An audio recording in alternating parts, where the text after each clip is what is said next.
Hai anak-anak, tahukah kamu apa saja faktor-faktor yang mempengaruhi pengangkutan air dan garam mineral dari dalam tanah pada tumbuhan? Serta bagaimana bentuk tipe-tipe berkas pengangkut pada tumbuhan tersebut? Selengkapnya kamu simak penjelasan Pak Leon di video kali ini. Selamat menyaksikan. Hai, salam kenal dan salam berjumpa di channel saya. Silakan kamu pantau channel ini agar kamu tidak ketinggalan informasi penting dari channel saya. Ikuti pantau selalu sekali channel. Dan terima kasih untuk like dan subscribe-nya.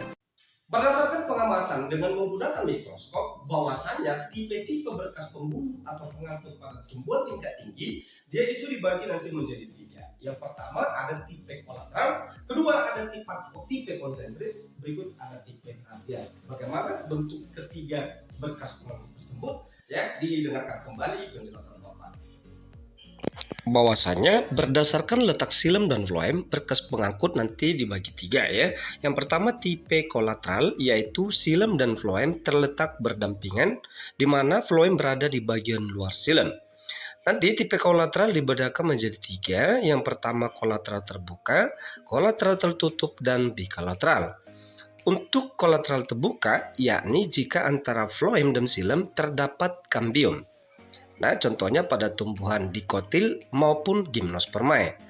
Lalu, untuk tipe kolateral tertutup, yaitu apabila nanti antara silem dan floem tidak ada kambium, melainkan dibatasi oleh jaringan parenkim. Contohnya pada tumbuhan monokotil.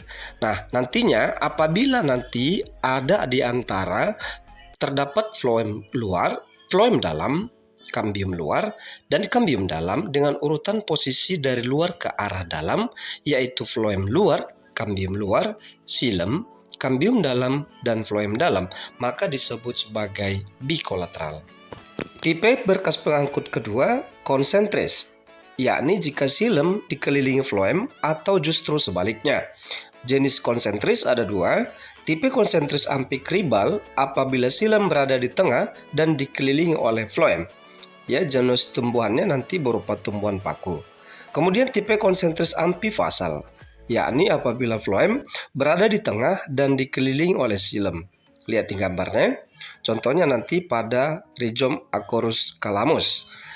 Kemudian tipe ketiga yakni tipe radial, jika letak silem dan floem bergantian sesuai dengan jari-jari lingkaran, umumnya berada pada akar monokotil.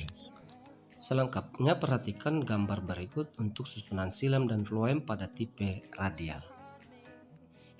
Nah, anak-anak jelas ya perbedaan antara silem maupun floem dan apa yang diangkut oleh silem dan floem tersebut. Oke, nah pada tumbuhan ya juga memiliki yang namanya jaringan sekretori. Nah, di mana jaringan sekretori ini merupakan sekumpulan sel yang berfungsi untuk menghasilkan yang namanya suatu zat. Pada tumbuhan itu ya ada nanti 5 jenis jaringan sekretori. Yang pertama ada saluran getah, kedua ada sel-sel yang namanya resin atau minyak, kemudian ada sel-sel lendir, keempat ada namanya sel-sel penyamak, lalu yang terakhir kelima ada disebut sebagai sel-sel mitosis. Yang pertama, saluran getah. Saluran getah merupakan kumpulan sel berisi cairan lateks yang mengandung garam dan asam-asam organik.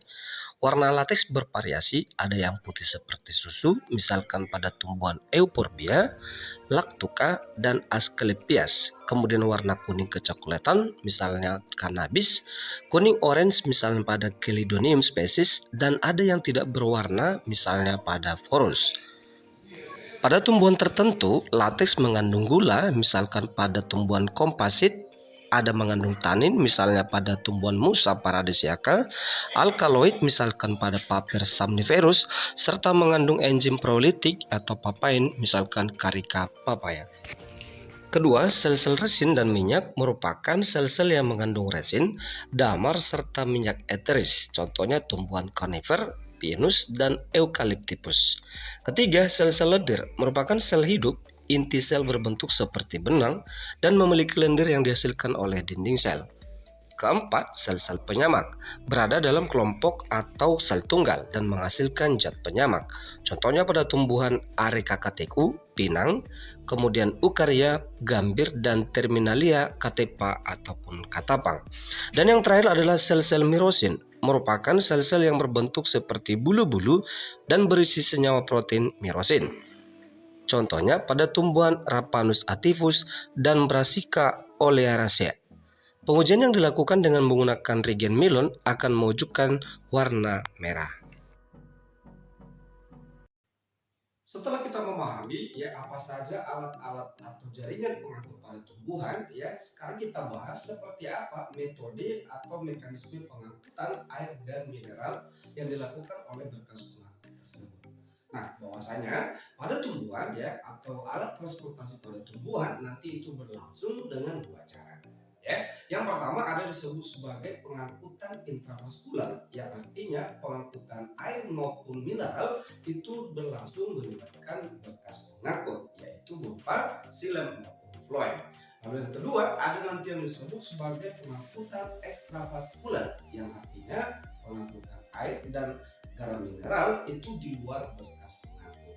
Nah, untuk pengangkutan ekstravaskular nanti itu berlangsung pada umumnya dengan dua cara yang dikenal dengan apoplas dan siklas. Yang pertama kita bahas adalah pengangkutan secara intravaskular, yang artinya pengangkutan air dan garam mineral dengan melibatkan berkas pengangkut pada tumbuhan. Dan bahwasanya setelah melewati sel-sel akar, air dan mineral yang terlarut dan akan masuk ke pembuluh kayu yakni xilem, dan selanjutnya terjadi di pengangkutan secara vertikal dari akar menuju batang sampai ke daun. Dan seperti yang kita ketahui, pembuluh kayu atau xilem disusun oleh beberapa jenis sel. Namun bagian yang berperan penting dalam proses pengangkutan air dan mineral ini adalah sel-sel trakea pada xilem tersebut. Adapun arah aliran masuknya air dan garam mineral dari dalam tanah memasuki tumbuhan melalui epidermis akar, menembus korteks akar, masuk ke stele, dan kemudian mengalir naik ke pembuluh xilem sampai pucuk tumbuhan. Nah, bagaimana mekanisme pengangkutan air garam mineral tersebut? Selengkapnya kamu simak penjelasan di video berikut ini. Sistem pengangkutan atau transportasi pada manusia berbeda jauh dengan tumbuhan karena tumbuhan tidak memiliki darah. Ketika tumbuhan mengalami luka, ya tumbuhan tidak akan mengeluarkan yang namanya darah karena mereka tidak memiliki pembuluh darah. Akan tetapi, proses pengangkutan air dan garam mineral pada tumbuhan itu juga dapat berlangsung melibatkan xilem maupun floem. Adapun fungsi xilem mengangkut air dari tanah ya menuju tumbuhan, dan floem mengangkut hasil fotosintesis dari daun ke seluruh tumbuhan. Berikut penampang melintang antara xilem dan floem pada batang dan akar. Terdapat perbedaan yang struktur pada bagian batang dan akar. Xilem dan floem terdapat pada kambium vaskular dan memiliki struktur yang berbeda antara yang terdapat pada daun, batang, dan akar. Xilem dan floem berbentuk jaringan pembuluh yang menjalar dari akar hingga menuju daun. Jaringan xilem pada umumnya tersusun atas sel-sel mati dengan dinding yang sangat tebal karena tersusun dari zat lignin. Xilem dibagi menjadi beberapa parenkim xilem dan serat xilem. Pada bagian akar, parenkim xilem mengumpuk pada bagian tengah, sedangkan pada batangnya parenkim xilem lebih menyerah ke arah tepi batang sehingga membantu memperkokoh tanaman, sehingga xilem dapat disebut sebagai jaringan penguat. Berbeda dengan xilem, jaringan floem tersusun atas sel-sel hidup, di mana floem mengangkut hasil fotosintesis ke seluruh bagian tubuh tumbuhan. Sifat aliran floem yaitu dari atas dan ke bawah, sedangkan sifat aliran air pada xilem hanya dari bawah menuju daun. Setelah mempelajari bagian-bagian jaringan pengangkut, mari kita lihat bagaimana cara kerja xilem maupun floem. Pada prosesnya, xilem melakukan transpirasi, sedangkan floem transpirasi. Transpirasi adalah terlepasnya air atau uap air melalui stomata ke udara bebas, disebut evaporasi. Evaporasi terjadi akibat difusi uap air akibat udara lembab di dalam daun dan udara kering di luar daun. Kehilangan udara dari daun ini mengakibatkan adanya kekuatan menarik air dari tanah melalui berkas pembuluh ke arah daun. Pada bagian akar, bahwasannya akar akan menyerap air secara osmosis. Kemudian pada bagian batang, air bergerak ke bagian daerah potensial. Air bergerak akibat tekanan yang sangat besar dikarenakan molekul air menyatu dan berlanjut ke bagian daun. Kehilangan air dari daun ini umumnya menyebabkan kekuatan untuk menarik air melalui sistem pembalut dari akar ke daun. Dalam proses ini, tidak hanya air menuju tumbuhan tetapi berukut makanannya ya sebagai bahan makanan fotosintesis. Perpindahan air dan unsur garam tersebut menurut daun tidaklah cepat. Bahwasanya ada faktor yang mempengaruhi, faktor eksternal misalkan suhu, kelembapan, angin dan intensitas cahaya. Dan juga faktor internal berupa permukaan daun yang berlapis didin dan banyak sedikitnya stomata pada daun dan juga lokasi stomata. Bentuk stomata yang tidak bundar melalukan oval mempengaruhi intensitas pengeluaran air. Ketika transpirasi oleh stomata meningkat, maka penyerapan air akan ikut meningkat pula. Translokasi merupakan pemindahan hasil fotosintesis dari daun ke seluruh tubuh tumbuhan yang nantinya akan diedarkan ke tubuh yang membutuhkan. Jaringan tumbuhan yang bertugas untuk proses ini adalah floem.